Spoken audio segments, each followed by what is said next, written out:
In terms of the new product development process, we go through 7 stages and at the end of which end up developing a brand new product.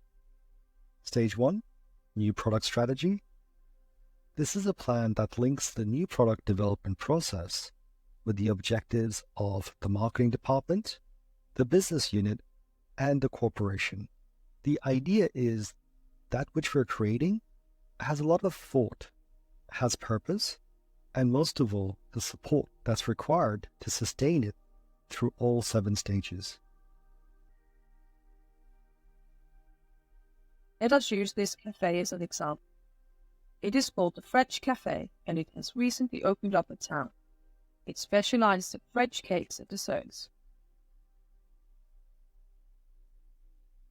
Briefly described, their primary target group is women who are out shopping with their girlfriends.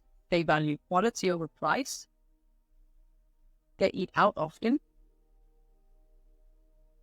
They lead busy lives. They value spending time together. And they are quite image conscious. This knowledge is important to us when deciding on what the cafe's product offering should include. So, when defining the product, firstly we need to choose, investigate, and understand our target so that we can define a product that fulfills needs, wants, and desires of our chosen target. The second stage, idea generation.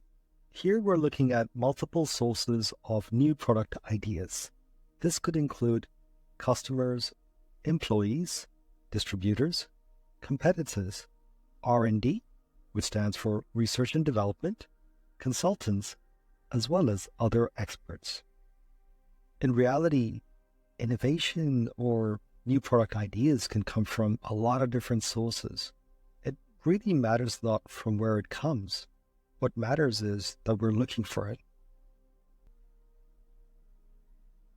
For example, employees. In Japan, big businesses tapped into the potential of their employees by placing suggestion boxes in all departments and accessible to all levels. The idea was whether you're someone cleaning the floor or working the assembly line or working in the cafeteria or the marketing department, basically anyone that's inside the company has a potential to put forward a suggestion or an idea.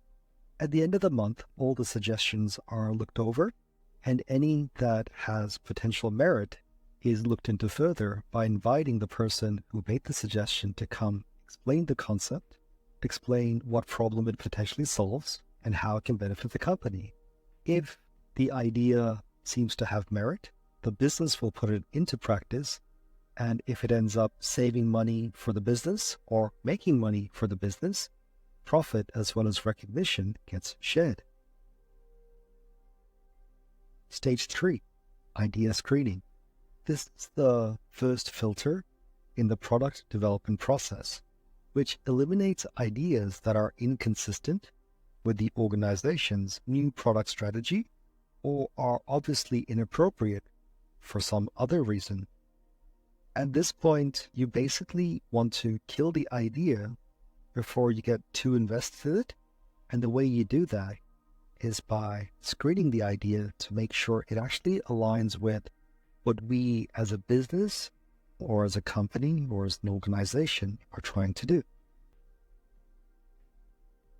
If the product passes the screening phase, then you go into concept test. Here, a test is to evaluate a new product idea, and usually before any prototyping has been created. The idea behind a concept test, evaluate an idea for a product or even ad campaign before it's released to the public. Business use concept testing to determine how their target audience will react to new features and adjust projects based on customer feedback. Basically meaning if people don't really like what we're selling or potentially going to sell, let's not make it. Let's not spend the money to go down that particular pathway. Stage 4, business analysis. It's interesting because business analysis is also the second stage of screening process, where preliminary figures for The business analysis stage includes demand, as in what's going to be the potential demand for our product, sales, how much are we likely to sell, profitability, how much money can we possibly make from this one, the effects on existing product. As we have learned from the earlier units, the last thing we want to do is cannibalize the market and take away profits from our existing products. The benefits, as in what's the benefit to our company by having or creating this particular product. The overall product mix, which is the total range of products our company has. It does seem like a lot of work, doesn't it? Like, think about it. We're only on step 5, and we've barely scratched the surface. All this time we've been thinking about the product, thinking about what problem does it solve, thinking about will this align with what we as a company do. Once we get past that phase, trying to see if there's a business case for it, and then eventually we get to the development stage. Stage 5, development. The stage in the product development process in which a prototype is developed and marketing strategy is outlined. This includes creating a prototype, which will allow us to test the product further, sketch a marketing strategy. So here, really look at the place, price, and promotion, because we're in the process of creating the product. So in terms of place, where will our customers find it? Price, how much can we charge? And promotion, how will we make sure everyone knows about it? Deciding on packaging, branding, and labeling, mapping out promotion price and distribution, as well as examining manufacturing feasibility. Once we've prototyped it, can we actually mass produce this? So let's say you came up with this fantastic new service, but is it scalable? As in, can we provide this service to many, many, many, many people, as opposed to only provide the service once? See, this is where we would look at it from the terms of, is it feasible? Can we actually do it? We should look at how we can augment the product. To augment means to make greater by adding something. This is how we fulfill our target group's needs and desires, differentiate our product from the competitors, and subsequently build our product or business brand. Theory tells us that we can look at 6 different areas of augmenting the product. Let us go through them using our example with the French cafe. Firstly, quality and design. Look for clues in our target group description. Knowing that our target group values quality over price, we would decide that we will use high quality ingredients in our cakes and desserts, and that we should hire a trained confectioner to ensure the French look of the cakes. Secondly, packaging. Looking at the target group description, we might, for the same reasons as before, decide that we will serve the cakes and desserts using romantic French-looking plates, cutlery, and high-quality napkins. Thirdly, service. Knowing that our target group has most likely been on their feet all day, we will add to the French cafe experience by providing a high level of service in the cafe. Trained waiters will show the customers to their tables, where they will take their orders, serve them, and handle the payment. Delivery. We could consider offering a home delivery of cakes and desserts. This might make us stand out from the competitors, but since our target group is more likely to eat out, we will exclude this idea for now and not include it in our product offering. Brand name and image. In time, our brand name, the French Cafe, will also add to the perceived value of our cakes and desserts, and therefore our desired brand image. And this will of course appeal to our target group's desire of maintaining their own image. However, this will not happen instantly. This is something that will develop over time. Providing guarantees is another way of augmenting a product, but maybe we would find that more relevant with other types of products. For example, offering a 3-year guarantee with the purchase of a new washing machine. Not so relevant with cakes and desserts.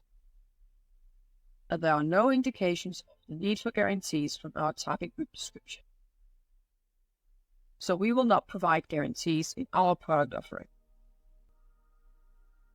On the basis of our knowledge about the target group, we have now defined how we will augment the product, the cakes and desserts. We decided on a high level of quality design and packaging. We decided on a high level of service. We decided not to offer home deliveries or guarantees. And we determined that the brand name and image will, in time, provide added value to our augmented product.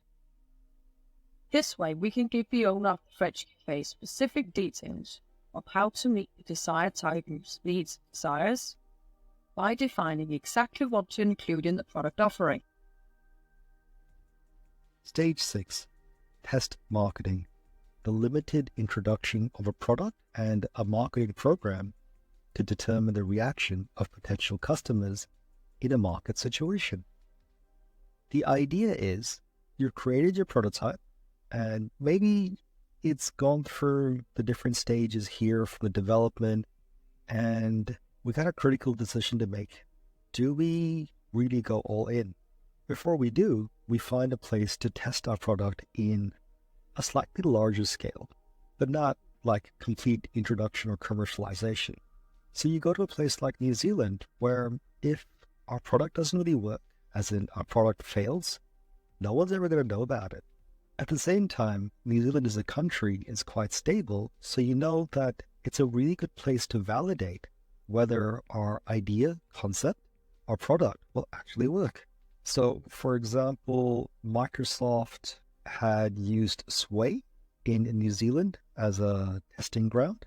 Facebook tested Marketplace. The company Bayer had tested Barocca. And last year I went to Queenstown on a holiday and discovered that cars developed in Asia and Europe are sent to New Zealand during our Southern Hemisphere winter to test the car in icy, wintry conditions. There's a high cost of test marketing. Often takes 1 year or more. Because let's be honest, we want to get this decision right, and more importantly, work out the kinks and potentially fix it before we go all in. Or even kill the project before we go all in. Can often cost over $1 million, and depending on industries, many million more. For example, pharmaceuticals, where developing a new prescription medicine that gains marketing approval is estimated to cost drug makers $2.6 billion. And quite often, the cost tends to go up over the years as well. For example, in 2003, the cost of developing a new prescription medicine was $802 million, and in 2013, $1 billion. The test marketing phase, the high cost also includes potentially exposing the new product to competitors. Think about Samsung's flip phone. When was the first time you heard about it? And in reality, we are customers and consumers. The competition, as in Apple or Google or Huawei, they would have heard about this even earlier than we did. And another cost to consider is when competitors do find out about our potential new product, they can jam testing programs with their own promotions, which can really affect our products negatively. For example, imagine we have made a new car, and this car is amazing, and we've sent it out to New Zealand for testing purposes. Our rival car company, they find out that this is what we're trying to do. So they decide to run promotions on their particular vehicles, which negatively affects the potential sales of ours. As such, as marketers, we got to be mindful of these things. To avoid all these high costs of test marketing, there are alternatives to test marketing. For example, single source research using scanner data, or simulated laboratory market testing, as well as, of course, online test marketing as well. Each of these methods will work, in some way, shape, or form.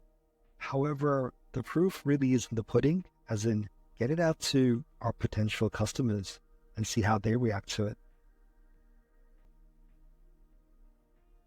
And if you pass all these stages and still make sense, then stage 7, commercialization, at which point you have a new product to introduce to the world. In order to set ourselves up for how to communicate the augmented product to our target group, we need to get past the technicalities of the product details and features. It is safe to say that the majority of customers will choose a product not based on the specifications themselves, but rather based on the advantages and benefits those features bring them. Listing the benefits of our products therefore summarizes our product offering in the sense of how to communicate our product when we later design our promotional activities. Let us look at some of the features in our product offering. The high-quality ingredients of our cakes is a feature. So features are facts or specifications. They are not so motivating in themselves. However, we can translate this feature into an advantage of a better tasting and better looking cake. Advantages are then the effects of the feature, and they are somewhat more motivating than the feature itself. Furthermore, this advantage gives our target benefit of a highly enjoyable experience that allows them to preserve their all-important self-image. So benefits are the values that this feature brings to the customer, and this is highly motivating to the customer. Another feature is our added service of a waiter. The advantage for our target group is that they don't have to self-serve. The benefit is that they can concentrate on spending time together, enjoy a nice treat, and a relaxing break in their busy day. Being serviced adds to the perceived value of our product offering, especially for our target group. So benefits are what gives the customer value, and therefore they are often described in terms of economy, time, comfort, or values. In our example, comfort and values are the benefits. These values and benefits should be communicated to the target group in our mix of promotional activities. Commercialization is defined as the process of managing or running something principally for financial gains. So we're almost there. We've finally reached commercialization. This has probably been years in the making, basically meaning it's the process of bringing new products or services to market. The broader act of commercialization entails production, distribution, marketing, sales, customer support. This includes ordering materials that we need to make the new product, production, inventory buildup, making sure we have enough stock, distribution shipments, making sure we have the supply chain on the logistics setup, sales force training, ensuring that our staff actually know about the product and understand how it works or what points to promote to customers, trade announcements to ensure that we have secured our partnerships with other organizations who can help sell or distribute our products, as well as customer advertising. Once we have convinced businesses to potentially stock our product, now we need to make sure that customers know who we are and exactly what we're selling.